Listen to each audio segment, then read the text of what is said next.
Months ago, a friend of mine was struggling with his son, who was quickly approaching his 18th birthday.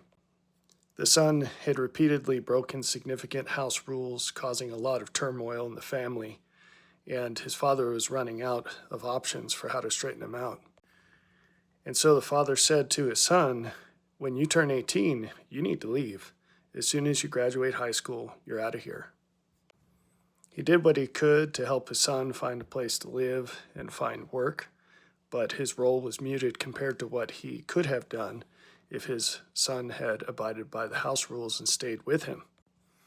Now, those around this father, including his wife, strongly opposed the decisions he was making with his son. But you know what the result was? Here we are less than a year later, and his son came to the father and he said that he wanted to move back in with him, that he was completely happy to abide by the rules of the house, and he was even happy to pay rent.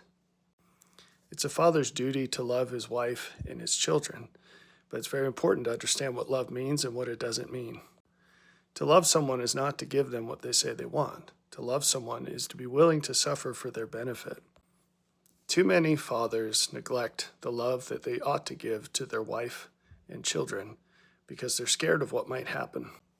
They're afraid that if they say what needs to be said or do what needs to be done to accelerate their wife or kids to the greatest benefit, that their wife and kids will punish them. In many cases, these fathers and husbands weigh the continued affection that they receive from their wife and their kids at a higher priority than they do their service to God. You can only have one master, and a man's master should be Jesus Christ, not his wife and not his kids. An interesting thing happens when you place God first in your life, above the affection of your wife and your kids. And to me, it's an application of what Jesus promised. When you lose yourself, you will find yourself. You can't keep what you're not willing to sacrifice to God. And you have to place Him and His truth as the highest priority in your life.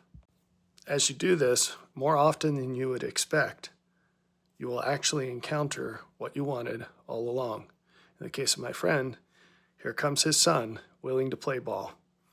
That never, ever would have happened if he had just given his son what he wanted and tried to keep the peace at home instead of doing what's right. As husbands and fathers, we need to orient our wife and our children to the greatest good, not the most pleasure for right now.